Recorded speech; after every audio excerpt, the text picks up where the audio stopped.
wood chips. But there's kind of proper ways to do that and improper ways to do it. So we'll talk a little bit more about that later. The only thing that would be bad for your compost is grass clippings that have pesticides on them. So other than that, you know, small quantities of inorganic fruit or vegetables from your pantry or whatever in your compost is not a big deal, but grass clippings with weed-in feed on them would be a bad idea because that is persistent and it will kill the things in your garden. But you said the organic material from the kitchen that goes in the compost, if it goes into the worm bin, I mean, if it's already been broken down, it's okay? Oh, yes. Okay. Yes. Yes. That was one of the problems. Yeah. No. It should be fine. No. The more compost you can add to your garden, the better. So, yeah. Organic matter is really the key for growing vegetables. Okay, so let's see, air and the water. And so when a rain comes and it gets your soil all moist and wonderful, and the excess water runs out, and there's air, but then there's also moisture captured on the soil particles. So like I was saying, the organic matter, the humus in your soil is going to hold that water better than, say, a sand particle. If you think about how water just runs through sand and it doesn't stick to it very well. The sand will dry out in no time, whereas the clay will hold it a little bit better because there's more surface area. If you think about it, the clay is small, there's way more particles, there's way more surface area for that water to cling to, as opposed to the sand or the rocks, which are bigger, and the water will just run through it. So the water is also very important. If your garden dries out really easily, then that can be a problem for your plants. All of the bacteria in your garden, everything needs water and moisture, and a lot of the nutrients are water soluble, so your plants actually can't take up the nutrients if it's too dry.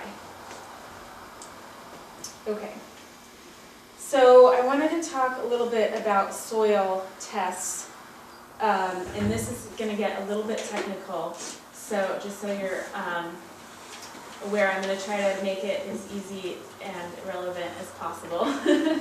And then we're going to go in a little bit different direction and talk more about the organisms and what to do with your soil, those solutions that we were talking about. Okay, so I'm sure you've all heard about getting a soil test. This is something that a lot of basic gardening books always recommend. And there are plenty of good reasons why you should get a soil test and why it can help you. So one of the things that you're going to want to know from your soil test is the pH, the acidity of your soil. And Alaskan soils tend to be a little bit acidic, especially south central.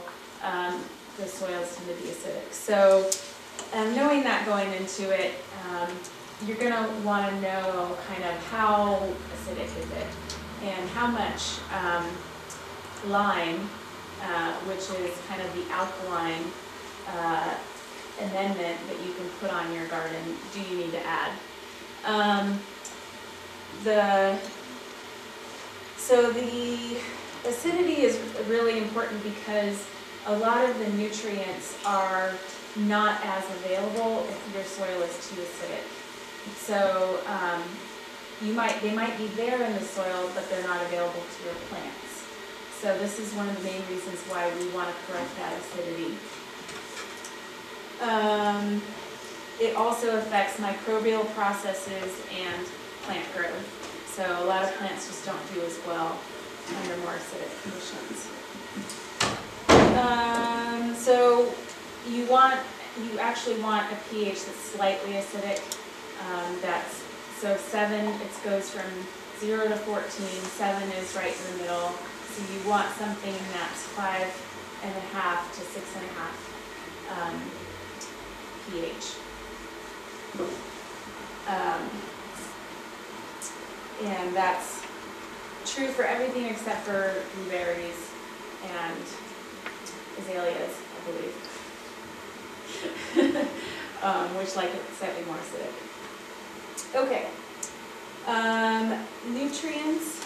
Oh, interestingly, organic matter in your soil can neutralize pH. So the more organic matter you have in your soil, the more neutral it will be, which is another great reason why it's good to always add lots of organic matter.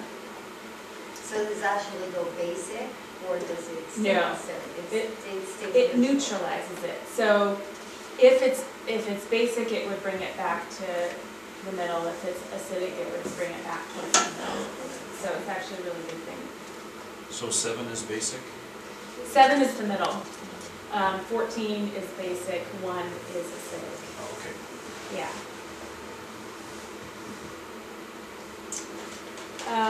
Okay, so the other thing that a lot of, okay, let me phrase this in a different way. So every company that you go to get your soil tested tests different things. So you need to look into what are they testing for, and what do you want to know about. And they vary greatly in cost, anything from like $8 to $10 to like $40 or $50. I've seen. As the Agriculture Extension Service actually has a pamphlet on factors to consider in selecting the soil testing laboratory. So you can get this online or at the Cooperative Extension Service here in Anchorage. And it's interesting because, you know, it's pretty technical, but like for instance, the acidity of our soils tends to be acidic. And so the tests that they need to do in order to figure out certain nutrients, they need to do certain tests on those because the other tests won't work as well. So I actually there's University of Massachusetts in Amherst. I was looking at their website. I had a friend that went through them. She's a professional landscaper and had a really good experience with them. And it was $10 for a sample, which is on the cheap side. And the soils in the Northeast tend to be acidic as well, the same as our soils. So I think it's a good approximation. But the Cooperative Extension pamphlet, and you guys are welcome to take a look at this afterwards. Basically what you do is you go and you say, okay, I have this 10 by 10 garden I want to sample.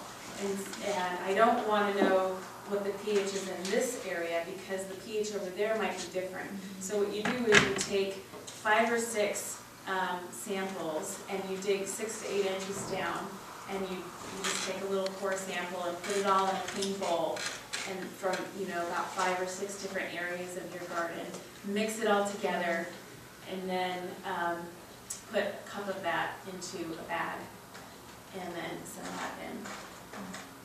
So it's pretty simple, straightforward. This laboratory was like, just, if you have like 3 different beds you want tested, you can do that. Just label your samples, a different label, potato patch, strawberries, vegetables, or whatever.